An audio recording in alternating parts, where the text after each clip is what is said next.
This known at the House of Representatives in Abuja as part of measures being enforced to ensure food security in the country.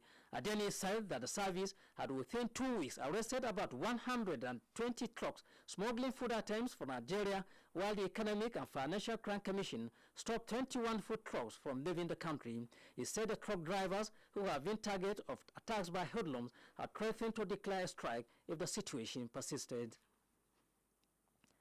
Federal government has attributed the food scarcity being experienced in the country to smuggling, flooding, and last year's currency redesign policy. The Minister of Agriculture and Food Security, Abubakar Kari, said this when he appeared before the House of Representatives sectoral debate on agriculture and food security. Kari also blamed the problem on the rising insecurity in the country and outbreak of COVID-19 pandemic, which had impact on food production across the globe. The minister also noted that smuggling of foodstuff to other neighboring countries has affected the availability of food items in the country. Minister of Information and National Orientation Alhaji Muhammad Idris Malagi said the fact that Nigeria accepted grain from Ukraine does not make Nigeria a weak or failed state. The minister said this at the Leadership Annual Conference and Award 2023 in Abuja. According to the minister, it is true that Nigeria is facing some challenges and President Bola Tinubu is aware of this and has not shied away from it. Manufacturers Association of Nigeria has said more than 700 manufacturers shut down operations while over 300 became distressed in 2023. This came against the backdrop of exchange rate volatility, rising inflation, and other economic challenges that have worsened the investment climate. MAN stated this at a statement in which it condemned the recently introduced effort rate employment levy by the federal government. The association said it was struck with disbelief, saying that the levy runs contrary to President Bola Tinubu's Renew Hope agenda and the kernel of his fiscal policy and tax reform initiative. Federal Inland Revenue Service (FIRS) opposed to the proposed imposition of a new tax on businesses to fund the Child Online Asset Protection Bill. Speaking at the public hearing organized by the House of Representatives Committee on Justice, Zach Adedeji, chairman of FIRS, who was represented by Matthew Otheneko from the Tax Policy and Advisory Department, said if the bill becomes law, instead of introducing new taxes as a funding source, it should be funded through appropriation. The chairman of the committee, Olumide Osoba, said urgent regulations are needed to ensure the safety and well-being of children on the internet. Osoba said the bill not only recognizes the potential harm of online violation of young people, but also seeks to implement effective measures to prevent and address such occurrences. Nigeria Customs Service Sokoto Zamfara Area Command said it is on standby for the reopening of the Nigeria-Niger border at Ilela, Sokoto State. The Customs Area Controller Kamal Muhammad, while on a working visit at the border post, said he was at the station to ensure that all was set in anticipation of the last order. The controller, who was accompanied by his management team, while addressing stakeholders, said with the lift of ECOWAS sanction of Niger Republic and subsequent restoration of power supply to Niger Republic, he further charged stakeholders and security agencies at the border station with the need for cooperation, especially in the area of intelligence and information sharing and joint operation towards safeguarding the nation's border. The National Youth Service Corps (NYSC) has issued a state warning to corps members against meddling in local politics during their service year. The Director General of the Corps, Brigadier General Yusha Ahmad, gave this warning while addressing corps members at the closing of the 2024 Batch A Stream 1 orientation program in Sokoto. Ahmed, who implored them not to meddle in local politics, stressed that the purpose of their posting is to positively impact the lives of their host communities, urging them to accept their posting in good faith. The DG, who was represented by Sokoto State NYSC Coordinator Alhaji Usman Yaro, enjoined them to settle into their designated localities and contribute to their growth, discouraging them from pursuing deployment. He stressed the need to develop skills and encourage an entrepreneurial mindset inside the scheme. Minister of Police Affairs Ibrahim Gidam has reiterated the need to continuously review and update the curriculum of Nigerian Police College to ensure that it is aligned with the latest trend and best practices in law enforcement. He said this during a meeting with the management and staff of the Nigerian Police Academy held at the Police College within Kano State. The minister stated that providing cadets with opportunities for practical, hands-on training will better prepare them for the challenges they will face in the field. Minister of Agriculture Abubakar Kyari said that Nigeria needs at least 22,000 units of tractors to successfully embark on mechanized farming. The minister spoke during the food security debate at the House of Representatives. Kyari said Nigeria has not made significant progress in mechanized agriculture, describing it as a huge setback for the country. The presidency has said the United Arab Emirates, UAE, has not lifted the visa restriction on Nigerians. Special advisor on information and strategy to President Bola Ahmed Tinubu, Bayo Onanuga, makes this known. In his statement via his X account, Onanuga clarified the document announcing the restriction has been lifted was not authorized by the Nigeria and UAE governments. Niger State House of Assembly Standing Committee on Works and Infrastructure has tasked contractors handling road project in the state to deliver quality work and ensure timely completion of the project.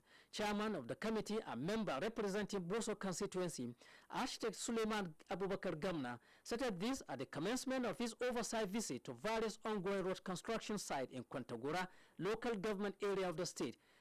To ensure specification, the legislature informed the contractors handling various ongoing road projects that the inspection visit is part of the committee's constitutional function aimed at ensuring that the state gets value for the money paid for the various ongoing road construction across the state.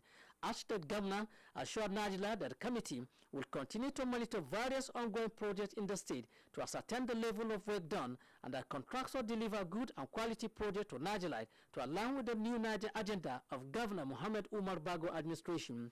In his remark, the project manager of Bresna Investment Limited, who is handling the dualization of Kontogora Bypass Road, Engineer Halu Lenji, appreciated the House Committee on Works and Infrastructure for the visit and assured the committee that his company will deliver quality job and according to specification. Similarly, the Director of Civil Ministry of Works, Engineer Osman Alkali Mahmoud, assured the committee that ministry will do the needful to synergize the committee to see the various ongoing road projects across the state are completed as when due in line with the construction agreements. You are still listening to our news magazine program broadcast from 91.7 FM Radio Mina. In the first segment of the news, you've heard that EFCC says 70% of financial crime linked to banks in Nigeria. Over 700 manufacturers shut down businesses last year in the country. And more to come, Niger State Ministry for Basic Education distribute Ramadan items for workers. And from the international scene, fraud killed 6 people in central Malawi. Details of all these are the other side. Remember that you can follow us and comment on our social media handle, X at Prestigefm91.7mx, our Facebook handle at Prestigefm91.7mx, our Instagram Prestigefm91.7mx. You can also listen to us anywhere on radio app, prestigefmradio.org.ng, and the news continues shortly.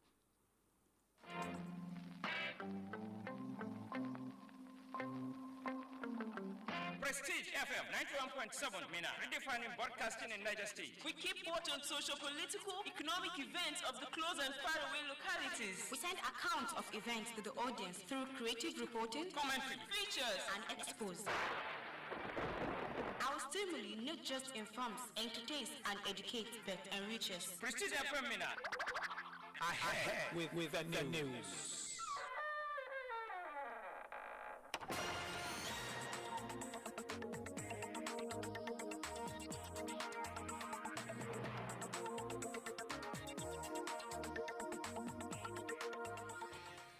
Welcome back and thanks for being there. And now the news continues. The Niger State Ministry for Basic and Secondary Education has distributed Ramadan welfare package to staff of the ministry, presenting the items to the beneficiaries in Mina. The Commissioner, Dr. Adiza Asabe, said the gesture is aimed at cautioning the current hardship in the country and for the staff to enjoy Ramadan.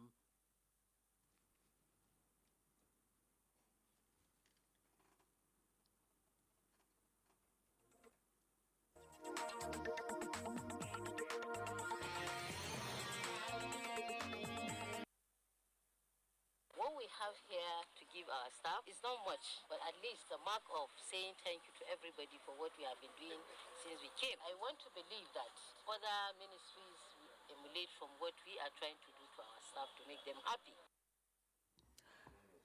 Similarly, the Director General School and Educational Reform in the state, Maimuna Mohammed, urged beneficiaries to enjoy judicial utilization of the items and feed their families accordingly. The know that there is an issue of NYC and the governor is addressing it. But we gave him food according to the number of students he has, according to the number of days in the month. Everything, that's why we created timetable that is uniform all around, so that whatever is eaten in Bida is eaten in Mina. Whatever is eaten in Mina is eaten in Kwantagora. He further appealed to Muslims to use Ramadan period and as for Allah's intervention to provide lasting solution to security challenges bedeviling the state and the country in general. Some of the beneficiaries, Muhammad Ismail and Fadila Ahmad, appreciated the ministry for the initiative, saying the gesture will motivate them to serve the state better. Items distributed include rice, millet, sugar, beans, semovita, among others. Niger State Governor Muhammad Umar Bago has barred the Governor of the Year award by Leadership newspaper. The award was given to the governor based on his outstanding innovative leadership style and the immense developmental stride of his administration in less than 1 year. Speaking on behalf of the award recipient under the Governor of the Year 2023 category, Governor Umar Bago re-emphasized the need for Nigeria to be productive.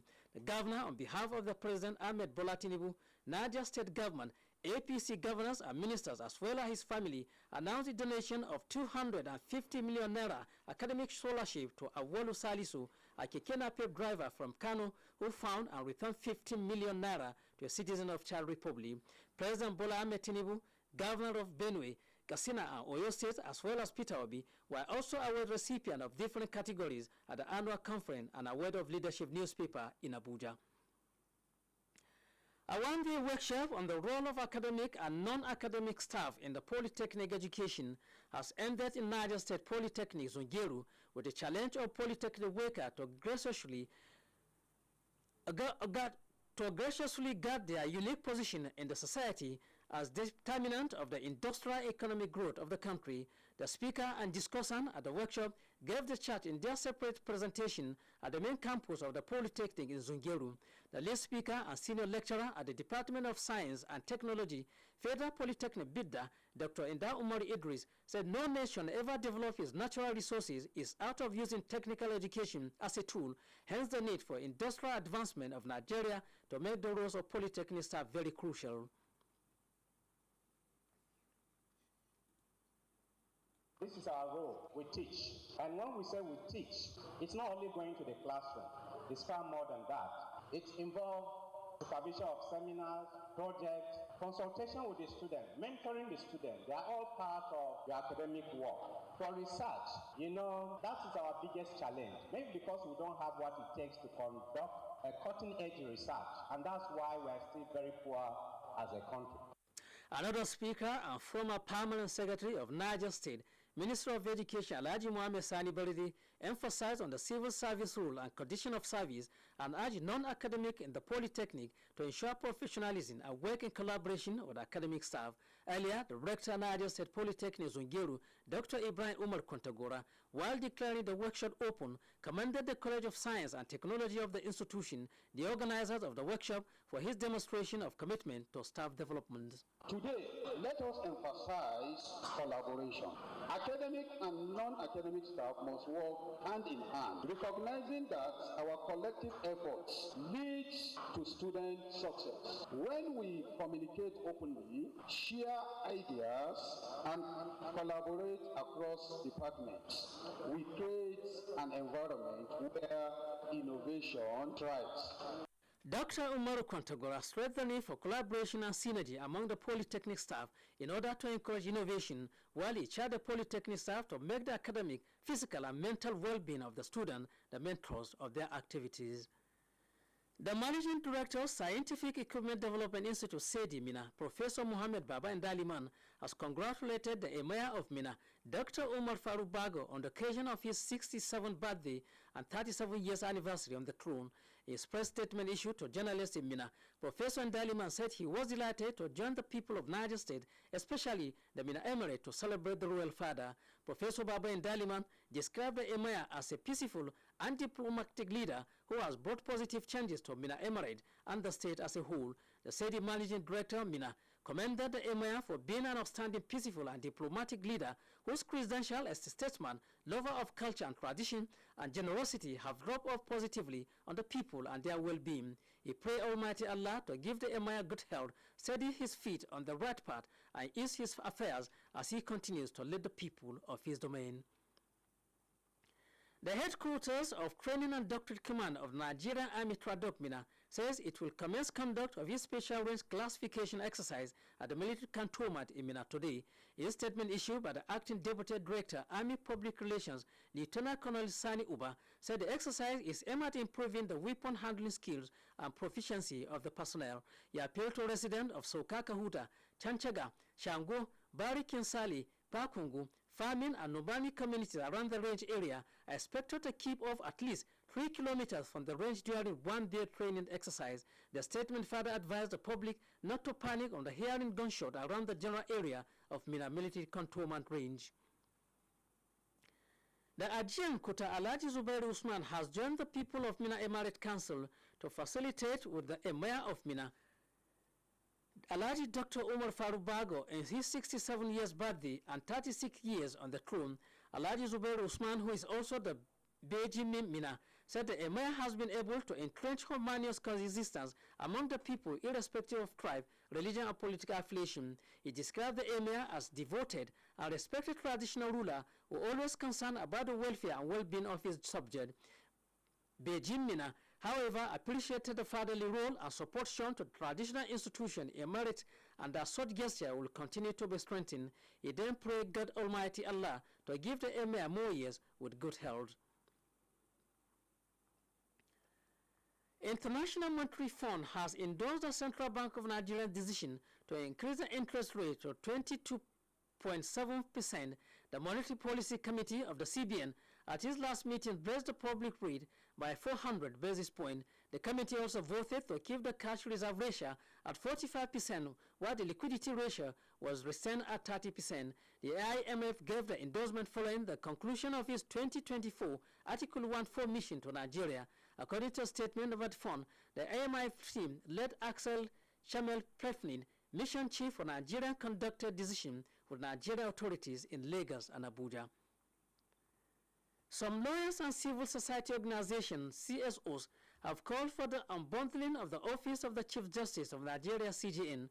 The CSOs and lawyers made the call in the communique issue at the end of the conference held in Abuja on judicial accountability organized by TAP Initiative, a COS with the support from the Open Society Foundation. They questioned the overbearing and widespread power of the CJN of the accountability structure of the judiciary. House of Representatives have resolved to investigate the national security implication of the current status of the subthought currency, blockchain, and other digital asset transactions. This followed the adoption of a motion by Isiaka Ibrahim APC Ogun during plenary in Abuja. Moving the motion, Isiaka said that there are growing global concern about the national security implications of separate currency transactions through cryptocurrency exchanges, including consumer and investor security. He said those exchanges enable money laundering by criminals and terrorists for their illicit activities. Adopting the motion, the House said it will investigate international monetary transfer operators, payment brigades, and platform and cloud computing. And now to business news. The Naira gained for the fourth straight day as the embattled currency extended its longest winning strike in over months. Khadija Mohammed Lawal has more on business update. The Naira, which was traded at 1,534 per US dollar, has strengthened since the Central Bank of Nigeria increased the monetary policy rates. According to the data collected from the FMDQ Security Exchange said, the Naira has now appreciated by 5.33% compared to 1,615.94 when the CBN delivered a jumbo rate hike. The daily foreign exchange market turnover declined by 65.71% to 1,708.63 million from 2,906 million recorded. It could be recalled that the CBN raised its monetary policy rate, also known as its benchmark interest rate, by 400 basis points to 22.75% from 18.75% in July 2023. Still on the business update, Debt Management Office DMO has announced the subscription process for 2 years and 3 years federal government of Nigeria bonds for March 2024 with an annual interest rate of up to 16.097%. The DMO disclosed this recently on its official website, noting that the subscription period is set to last for 5 years, running from March 4 to March 8, 2024. The 3 years federal government of Nigeria savings band is set to mature on March 13, 2027. The DMO outlined the subscription unit as 1,000 per unit, subject to a minimum subscription of 5,000 and subsequently multiples of 1,000 with a minimum subscription limit of 500,000. That is all on the business updates. I am Khadija Muhammad Lawal. Local authorities said at least 6 people have died and 4 were injured from last week's flash flood in central Malawi. Sirajia complete the report. The country's Department of Disaster Management Affairs in a statement said over 14,000 people have been displaced, with most of them now staying in camps. It said many of the places that were affected by the floods are still inaccessible due to the extensive damage caused to roads and other infrastructure. This has hampered the delivery of aid, with humanitarian workers mostly relying on boats to reach affected areas. Meanwhile, South Africa's Minister of International Relations, Naledi Pandor, says that countries should use force to break Israel's blockade on aid getting into Gaza. Pandor was meeting with his Danish counterpart in Pretoria. The two leaders discussed bilateral ties and Israel's war on Gaza. That ends the international news. I am Sirajia. Report. It has been a sunny weather today in Mina and environs. For what tomorrow's weather will look like, let's join Fatima Kuda Abdul Qadir. Mina Silejo Kwantagurani Busa and Bidda are anticipated to be partly cloudy, with the temperature ranging from 38 to 41 degrees Celsius. Federal Capital Territory is characterized to be cloudy, with the temperature at 37 degrees. Kano is anticipated to be partly cloudy, with the temperature at 41 degrees Celsius, with Maiduguri to be mostly sunny, with the temperature at 43 degrees. Jos is to be partly cloudy, with the temperature at 34 degrees Celsius. Imo is anticipated to witness scattered thunderstorms, with the temperature at 34 degrees, while Port Harcourt and Calabar is to witness light showers, with the temperature ranging from 29 to 32 degrees. That's the weather report. I am Fatima Kudu Abdelgadir. And that's the size of the package. And now a recap of the top stories to end the news.